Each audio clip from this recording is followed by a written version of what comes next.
Halo,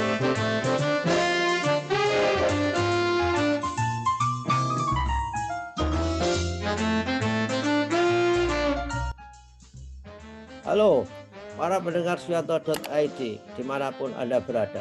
Masih bersama channel pendidikan Suyanto.id, sebuah channel yang sengaja dibuat untuk berbagi pengetahuan dan belajar sepanjang hayat.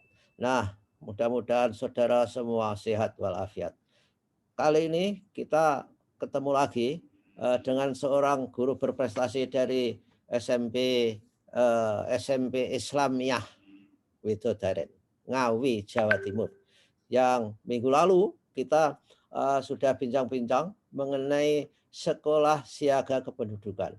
Nah, malam ini kita akan berbicara mengenai apa materinya dan bagaimana akan melaksanakan itu, bagaimana RPP-nya akan kita bahas tuntas. Kita sapa dulu. Assalamualaikum warahmatullahi wabarakatuh, Mas Heri. Waalaikumsalam warahmatullahi wabarakatuh. Nah, Kelihatan segar ini, Prof. ya karena habis nyembelih sapi Mas tadi. Wah, ya, insya Allah dapat barokahnya juga nanti. Suasana seperti ini, Ya, adanya Idul Adha, ya, ya, dijauhkan amin. dari corona, amin. Ya, mudah-mudahan kita bisa meneladani Nabi Ibrahim dan Nabi Ismail dalam hal kesabaran dan keikhlasannya untuk mensikapi pandemi yang semakin mengganas ini, Mas Heri ya.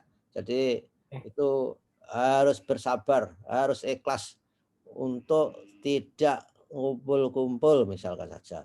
Nah, Mas Heri, minggu lalu kita kan sudah bicara bahwa SMP Islamiyah Widodaren itu mendapatkan kepercayaan dari BKKBN Kanwil Jawa Timur untuk menjadi sekolah siaga kependudukan. Ini apa yang harus disiapkan dalam arti materi, Mas Heri? Silakan, Mas Heri. Ya, terima kasih, Prof, atas undangan lagi tentang tema SSK atau Sekolah Siaga Kependudukan. Sebelumnya, izinkan saya untuk menyapa pemirsa Suyanto.id, Ya, yaitu channel keren dengan tagline belajar sepanjang hayat. Yang kedua, izinkan saya untuk menyapa pemirsa dengan sebuah salam dari BKKBN, Prof. Namanya ya. salam genre. Simbolnya seperti ini, Prof. Oh ya, ya. Ya, jadi salam genre nanti diucapkan berencana itu keren. Nah, jadi kalau saya ulangi, ya, ya, oke. salam genre berencana Berencana itu itu keren. keren. Oke. Nah, terima kasih juga, Prof. Ya, saya Nah, sudah lulus tadi, Mas. oh iya, jadi program genre atau generasi berencana ini merupakan sebuah program yang dikembangkan dalam rangka penyiapan kehidupan berkeluarga bagi remaja, sehingga mereka dapat melangsungkan di dalam jenjang pendidikan itu terencana.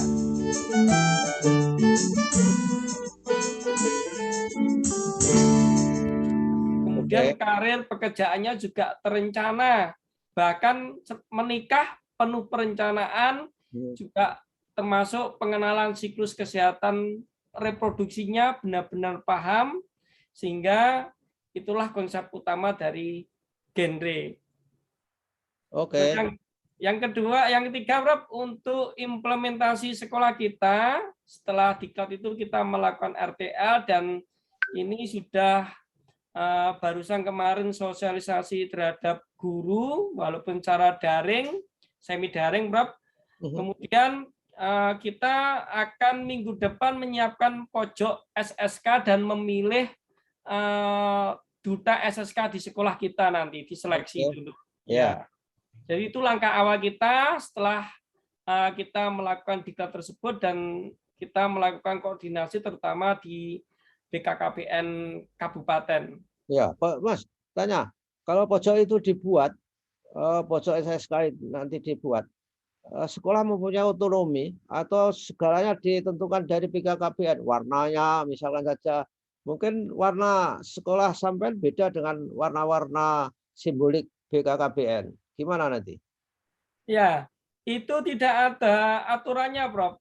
Dari BKKBN diberikan keleluasaan kepada sekolah untuk membuat pojok SSK itu seciamik mungkin, semenarik mungkin, asal memenuhi adanya informasi, baik itu print out, ataupun berupa grafik-grafik, ataupun digitalisasi.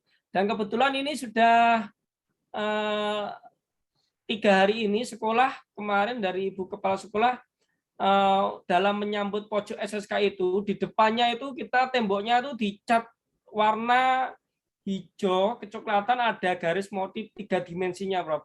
Dan rencananya nanti sebenarnya kalau idenya itu pojok SSK tempatnya kan di kantin, Prof. Kan anak-anak kan bisa melihatnya, informasi cepat tersampaikan. Tetapi kan karena pandemi kan siswanya nggak masuk.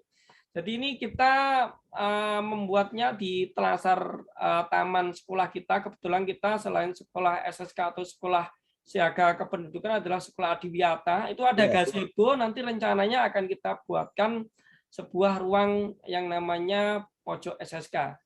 Oh ya, dulu zaman saya masih mahasiswa, BKKBN, keluarga berencana kita itu luar biasa itu berhasilnya, Mas. Bisa menekan zero growth pertumbuhan penduduk, dan bahkan bisa menjadi percontohan keluarga berencana di dunia itu.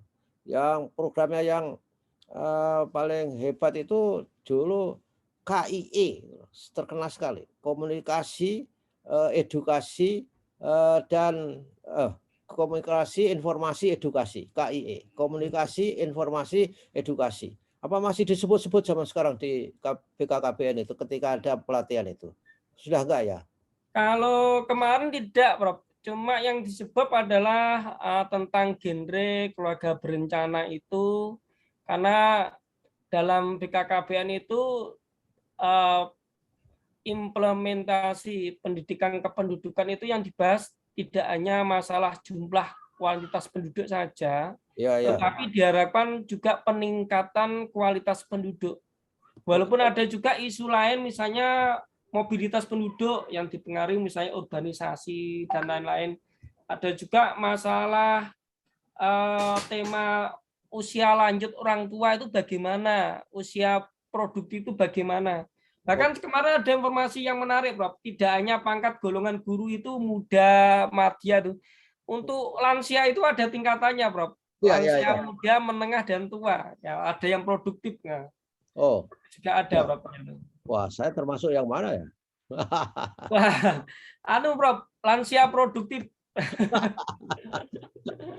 Tapi WHO bilang 68 itu masih usia muda katanya. Iya, betul sekali. Ya. Nah, gimana program seperti yang ingin Mas Heri sampaikan mengenai RPP, kemudian pengintegrasian dengan mata pelajaran dan sebagainya? Bisa, Mas, dielaborasi, Mas? Insya Allah bisa, Prof. Jadi kita sebelum menentukan tentang mata pelajaran atau guru siapa saja, kan kita sosialisasi bersama-sama. Nanti guru melihat silabusnya, dikaji KD mana yang sekira bisa diimplementasikan tema-tema kependudukan tersebut. Kalau sudah, nanti kita ada waktu terjadwal di RTL itu minggu pertama sampai ke-2 Agustus, Prof. Minggu depan itu, 2 minggu lagi itu untuk pembuatan RPP khususnya, Prof. Jadi dalam dari 8 hari kemarin, itu niatnya nggak seperti TOT ya, training of trainers itu. Sehingga yang lulusan di situ itu berhak untuk mentraining guru-guru di sekolahnya, bahkan guru-guru di luar sekolahnya. Ada nggak program untuk mengimbaskan dari misalkan saja SMP Islamiyah Widodaren ke sekolah di dekatnya di area itu? Ada nggak program itu, Mas? Kalau secara informatif dari Kepala BKKBN disampaikan kemarin tidak ada, tetapi tidak menutup kemungkinan, Prof, karena program ini kan nasional dan sekolah-sekolah yang ditunjuk itu hanya beberapa saja yang memenuhi kriteria, sehingga tidak menutup kemungkinan nanti BKKBN dalam ini misalnya kabupaten melihat potensi sekolah A atau sekolah saya itu punya potensi untuk diajak kolaborasi, ibaratnya ada sekolah didik atau asuhnya, ya Oke. seperti itu, sehingga nanti kita bisa kolaborasi dan elaborasi bersama-sama tentang pengembangan sekolah siaga kependudukan. Dan saya rasa itu peluangnya sangat besar, Prof, karena Ya. di Jawa Timur saja untuk Indonesia itu sekolah SSK-nya terbanyak untuk se-Indonesia, tetapi tiap kabupaten terbanyaknya ternyata cuma 2 atau 3 kan. Padahal itu program nasional, tentu pasti suatu saat tidak kalah dengan program-program sekolah yang lain yang sudah berjalan seperti program sekolah adiwiyata atau Ya. yang lainnya. Loh, bahkan mungkin bisa juga diintegrasikan dengan Adiwiyata, Mas, itu. Kan ada itu, dekat-dekat juga itu dengan Adiwiyata ya. Ya, betul sekali, Prof. Kalau adiwiyata kan penataan lingkungannya, walaupun sumber daya manusianya juga sikap pemeliharaan lingkungannya juga iya. Tapi untuk ini spesifiknya tentang lingkungan yang skopnya kependudukan saja. Ya, ya. Tapi sangat mempunyai kedekatan yang sangat dekat sekali, sehingga kalau dielaborasikan bersama-sama malah bagus sekali, Prof, nanti, Prof. Ya, ya. Ya, mudah-mudahan SMP Islamiyah Widodaren jadi pionir, Mas, untuk mengintegrasikan itu. Saya kira kalau itu terjadi sehingga memiliki branding Islamiyah, sekolah SMP Islamiyah Widodaren itu memiliki keunikan sehingga orang-orang tua itu akan berebut untuk menyekolahkan anaknya di situ karena ada nilai-nilai yang sekolah lain tidak dimiliki. Nah, itu saya dorong, Mas, saya motivasi sampai harus menjadi pendekarnya di situ untuk membuat sekolah SMP Islamiyah Widodaren itu menjadi sekolah yang unik dalam arti siapa yang menyekolahkan anaknya di situ itu akan memiliki nilai plus yang tidak sama, yang tidak akan diperoleh di sekolah lain. Mudah-mudahan itu bisa tergapai, Mas, ya. Jadi supaya apa? Supaya orang tanya, orang tua, oh saya mau masukkan anak ke sekolah SMP Islamiyah Widodaren. Kenapa? Oh, karena di sana ada pemahaman terhadap kependudukan, lingkungan, juga nilai-nilai karakter Keagamaan. yang mulia dan sebagainya. Itu jadi prioritas pemikiran di sekolah SMP Islamiyah Widodaren enggak? Hal-hal seperti itu, Mas. Ya, benar sekali, Prof. Jadi eh, latar belakang dari heterogenitas input peserta didik kita itu sangat kompleks, Prof. Ya, Yang pertama dari tingkat sosial ekonominya banyak yang mohon maaf menengah ke bawah, ya, orang tuanya buruh dan sebagainya. Yang kedua dari latar belakang terkait agama, bukan berarti agamanya beda, bukan aliran-aliran agama itu kan ada Muhammadiyah, ada NU dan lain-lainnya. Tapi kita nggak memilih sekolah-sekolah siswa kita itu dari aliran mana, sehingga banyak orang tua itu berpikir tidak memikirkan itu untuk di sekolah SMP Islamiyah itu nanti alirannya nanti bertentangan, enggak. Jadi secara umum mereka sangat menerimanya. ya, Ini juga sesuai dengan prinsip kebinekaan global di profil pelajar Pancasila, Prof. ya, ya. Oke, alhamdulillah itu. Jadi artinya sudah tidak berpikir sektoral, berpikir primordialisme maksud saya. Nah, oke. Lalu programnya yang real yang akan disampaikan Mas Heri apa tadi yang akan dibagi, di-share dengan para pemirsa suyanto.id, Mas? Oke, Prof. Mungkin di beberapa medsos itu atau kita browsing kalau mencari informasi contoh RPP kependudukan itu kan masih sulit, Prof. Ya, Maka izinkan saya share tentang RPP-nya, Prof. ya, oke, silakan, Mas. Boleh, Prof, ya. Ya, bisa nggak? Bisa? Oh, bisa. Oke, sudah kelihatan, Prof, ya? Dah. Bagus. Oke. Mungkin di Jadi slideshow mungkin. oke, Prof. Sudah. Ini. Ya, udah. Bagus. Ya, ini kebetulan kita buat RPP-nya saat hari ke-6 diklat itu penugasan, Prof. Jadi selain penugasannya itu setiap hari kita di LMS e-learning Litbang BKKBN Jatim. Jadi absen Zoom-nya itu sudah di LMS semuanya, tugas-tugas juga termasuk di-upload di LMS tersebut. Kita kirimkan di hari ke-6 itu alhamdulillah di ACC oleh Pak Imron dari dosen UNESA. Ini saya ambil RPP dengan tema dampak peningkatan jumlah penduduk terhadap lingkungan. KD-nya pengetahuan adalah KD 3.3 tentang penyebab perkembangan penduduk dan dampaknya terhadap lingkungan. Dan KD 4.3 untuk keterampilannya adalah menyajikan informasi tentang perkembangan penduduk dan dampaknya. Jadi ini kalau model sekarang kan RPP 1 lembar, Prof. Ya, sip. Ya, jadi ini saya mencoba 1 lembar karena ini di slide PowerPoint saya ambil dari Word saya itu RPP 1 lembar. Jadi untuk teman-teman Bapak Ibu guru konsep RPP 1 lembar itu sebenarnya membuat otonomi guru membuat RPP itu lebih santai. Tapi bukan berarti tulisannya dibuat kecil-kecil ya, teman-teman ya. Ya, jadi ini tetap ada unsur-unsur RPP. Yang pertama judulnya, yang kedua tentang KD dan tujuan pembelajarannya. Nah, ini karena materinya tentang kependudukan, maka tujuannya juga ini saya kaitkan dengan KD tentang kependudukan. Bahkan ini siswa nanti selain diarahkan mengetahui keterkaitan jumlah penduduk dengan kualitas lingkungan, banyaknya sampah, air bersih itu, siswa diharapkan bisa melaporkan dalam bentuk vlog.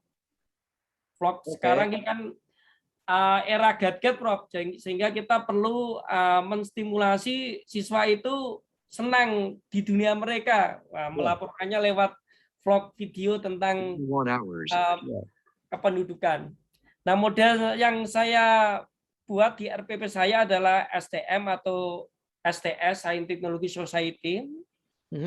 Alasan saya mengapa memakai model STM atau STS ini, karena isu-isu kependudukan kan isu-isu yang sudah lama, sampai sekarang pun juga sangat global dibahas. Isu-isu kemasyarakatan itu kita angkat, sehingga siswa mencari informasi tentang hal tersebut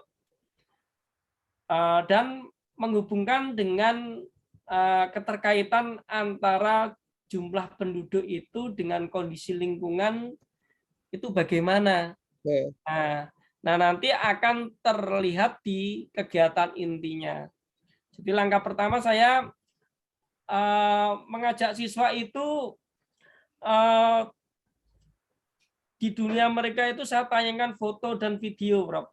Tentang pencemaran lingkungan, misalnya, atau jumlah penduduk dan gambar-gambarnya. Nah, ini saya juga pada hari ke-6 diklat itu membuat video khusus yang saya upload di channel saya di Media Komunika. Ini ada linknya, Prof. Itu. Jadi di RPP saya itu memang saya membuat stimulasi siswa di tahap invitasi awal perkenalan itu videonya. Ini kalau saya tayangkan ada, Prof. Ini. Ini, tapi ini suaranya mungkin nggak dengar, Prof. Ya. Intinya seperti ini, Prof. Ini ada di channel saya. Nah, ini pembukaannya. Pernahkah kalian melihat tumpukan sampah? Saya buat kalimat pertanyaan, apakah siswa pernah melihat sampah atau jumlah penduduk dan bangunan yang padat, apa hubungannya dengan kependudukan? Nah, ini saya tayangkan gambaran jumlah penduduk yang ada di dunia seperti itu.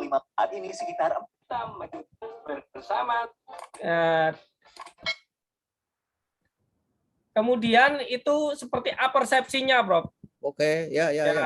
Nah, kemudian di tahap yang kedua ini mulai mengeksplor, namanya eksplorasi bagaimana materi yang saya tayangkan di persepsi tentang video tadi itu tentang masalah kependudukan seperti adanya pencemaran kualitas air bersih di LK. Nanti saya tampilkan LK-nya Prof atau handout-nya nanti Ya, sekalian. ya.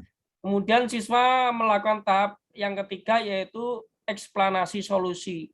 Jadi didiskusikan dari LK yang saya share itu, kemudian membahas analisanya itu secara bersama-sama, dan tahap yang keempat tindak lanjutnya siswa membuat vlog tentang permasalahan yang muncul akibat peningkatan jumlah penduduk. Jadi ini daring Prof, RPP-nya dalam jaringan. Dan ini penilaiannya Prof Lalu seperti vlog, ini. Ya. lalu vlognya ditaruh di mana nanti? Vlognya itu ini Prof, hasil vlog diupload pada link di Google Classroom, Prof. Oh ya, ya, Ya, ya. jadi nanti dikirimkan. Jadi, tapi kadang dalam kenyataannya ada yang karena mungkin sinyal atau kuota, mungkin ya, kadang ada yang ngirimnya itu lewat WA langsung, Prof. Itu. Oh ya. Ya, tapi biasanya saya suruh atau dikasih kesempatan untuk ngupload lagi biar mendidik siswa disiplin di link di Google Classroom. Ya. Nah, ini penilaiannya tentang sikap dan keterampilan tadi, penyesuaian misalnya keterampilan mengemukakan pendapat, kemudian isi vlognya itu bagaimana, sama penyajian vlognya bagaimana. Oke. Nah, ini untuk handout-nya Prof, untuk materinya seperti ini Prof, seperti Oke. LK. Jadi Ya. ini kalau guru ibaratnya handout ini guru ngajar, presentasinya ini. Nah, jadi seperti itu. Oke. Nah, ini LK-nya. Ini siswa misalnya kelompok, karena ini kan siswa di rumah kan, nggak bisa kelompok, Prof. Ya, ya, betul. Kalau pembelajaran langsung kita buat kelompok, Prof. Tapi kita sesuaikan sehingga ini siswa menganalisa di rumahnya ini gambar ini tentang pencemaran apa, buktinya apa.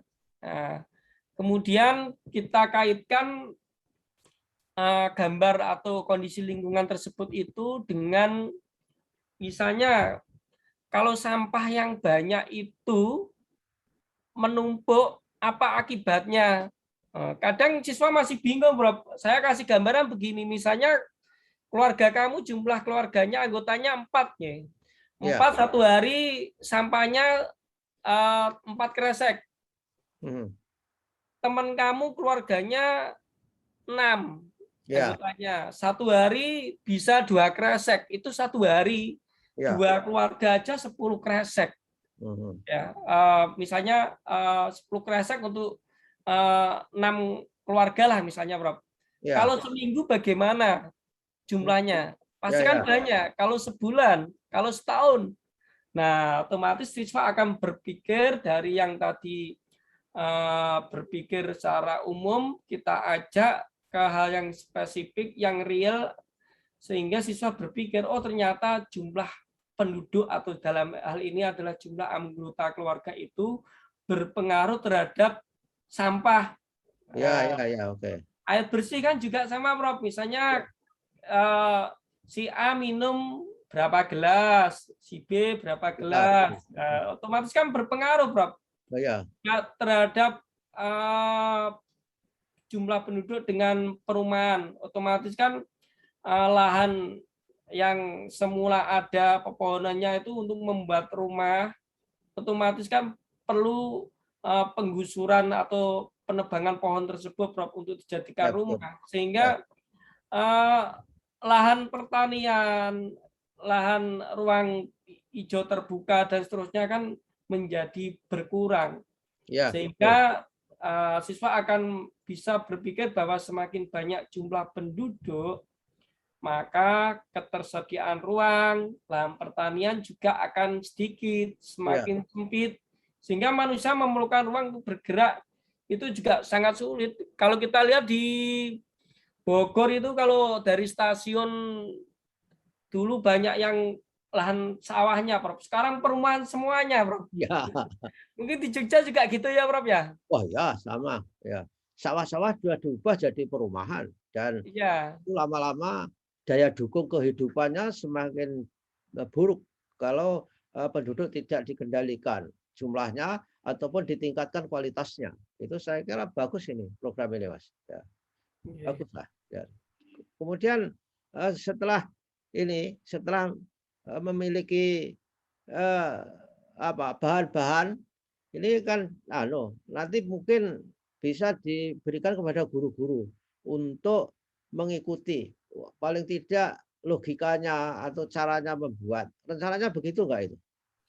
Iya, Prof. Nanti untuk sekolah kita rencananya awal bulan Agustus setelah sosialisasi minggu ini ya, Prof ya, itu kita buat mungkin beberapa mapel dulu. Tapi nanti saya pengen targetnya semuanya, Prof. Nanti tetap Ya. membuat ya kita hubungkan. Nah, kalau sudah nanti kita juga kemarin bersinergi dengan ada teman di sekolah lain walaupun beda kabupaten, karena tahu saya di medsos itu ikut SSK itu tertarik pengen kayak membuat webinar di sekolahnya tentang SSK ini, Prof. Oh, bagus, Mas. Jadi sampai bisa menjadi apa? Pembicara di situ dan menjadi apa? Juru bicara BKKBN juga.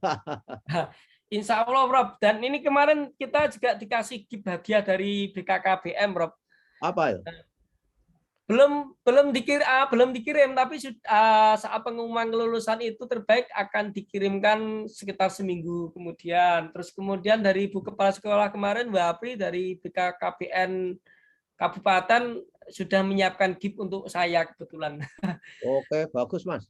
Artinya di mana saja orang kalau kreatif, inovatif itu apa penghargaan ataupun apresiasi akan datang dan itu akan mempengaruhi prestasi-prestasi berikutnya. Masih ada yang di-share lagi nggak ini, Mas? Sementara sudah cukup, Prof. Mungkin ada satu lagi, Prof. Ya, Biar teman-teman itu paham akan sekolah SSK itu seperti apa. Nah, ini saya tampilkan. Nah, ini, Prof. ya, oke. Saya slideshow. Jadi nanti kalau teman-teman atau sahabat suyanto.id tertarik sekolahnya ingin mengajukan ke BKKBN setempat atau kabupaten, bisa saja ya. Nanti ada dua kategori tentang SSK atau sekolah siaga kependudukan, yaitu dasar dan paripurna. Oke. Ya, jadi nanti teman-teman nggak usah bingung apa itu pojok kependudukan dan sebagainya. Yang penting punya gambaran dulu. Nanti kalau sudah nanti cari materi-materinya ada kok di linknya BKKBN itu. Ya. Itu ada materi untuk SMP, SMA itu ada bukunya khusus, Prof, di Ya. situ. Oke. Sebenarnya juga bisa sekolah itu kalau RPP-nya banyak itu sudah masuk paripurna, Prof. Nah, tapi Oke. karena kita baru tahun awal ya kita pengen belajar dari dasar itu yang baik dulu, masuk kategori dasar untuk sekolah siaga kependudukan. Itu Oke. yang tentang SSK-nya. Kemudian untuk yang diajarkan nanti untuk siswa, tentunya isu-isu kependudukan itu bisa diintegrasikan melalui jalurnya bisa formal dan non formal.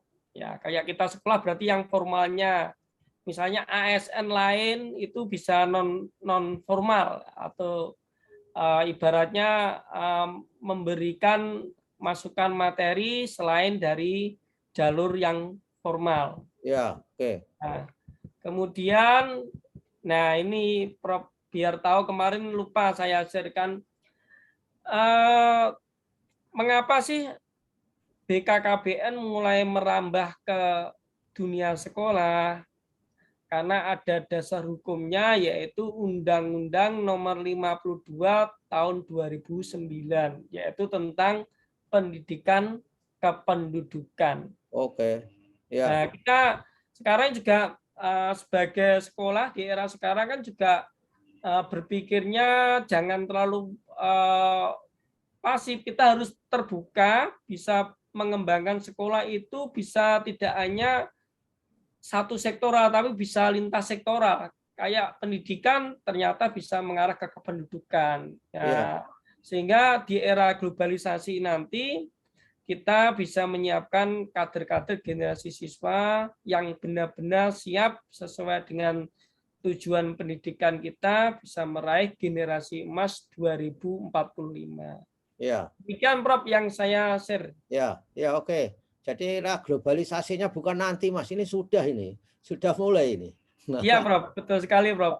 Sudah mulai. Kalau kita tidak benar-benar adaptif, nanti kita ketinggalan. Ya betul, ya mati. Semua orang yang tidak bisa beradaptasi mati. Baik individu, organisasi, maupun perusahaan, industri, semuanya harus beradaptasi. Oke, tadi pertanyaan terakhir ini Mas. Mengapa kok tingkatannya hanya 2 kelihatannya dari dasar tiba-tiba paripurna, nggak ada misalkan saja menengah misalnya tiba-tiba paripurna, tahu nggak alasannya itu? Ya, kalau alasan dari secara materi yang kemarin kita peroleh itu tidak ada Prof, hanya disampaikan 2 itu. Beda kayak seperti Adiwiyata itu kan ada yang tingkat kabupaten, kemudian tingkat provinsi, tingkat nasional, baru mandiri. Ya, tapi untuk kependudukan hanya siaga sama paripurna saja, Prof. Seperti itu. Dan ini juga kita kemarin juga ingin ke BKKBN itu memberikan informasi dasar dari paripurna itu apa. Itu juga kemarin masih ada pertanyaan yang belum terjawab dengan kita terima dengan baik seperti itu. Tapi nggak masalah, yang penting kita implementasi dulu, Prof. Belajar dari dasar, mengembangkan materinya, dan itu sangat bermanfaat bagi sekolah kita, bagi siswa kita. Ya, oke. Bagus Mas, terima kasih Mas atas kebersamaannya, dan mudah-mudahan ini sangat menginspirasi sekolah-sekolah yang lain, dan saya yakin bahwa BKKBN membuka peluang terhadap sekolah-sekolah lain yang tertarik untuk ikut berpartisipasi dalam sekolah siaga kependudukan.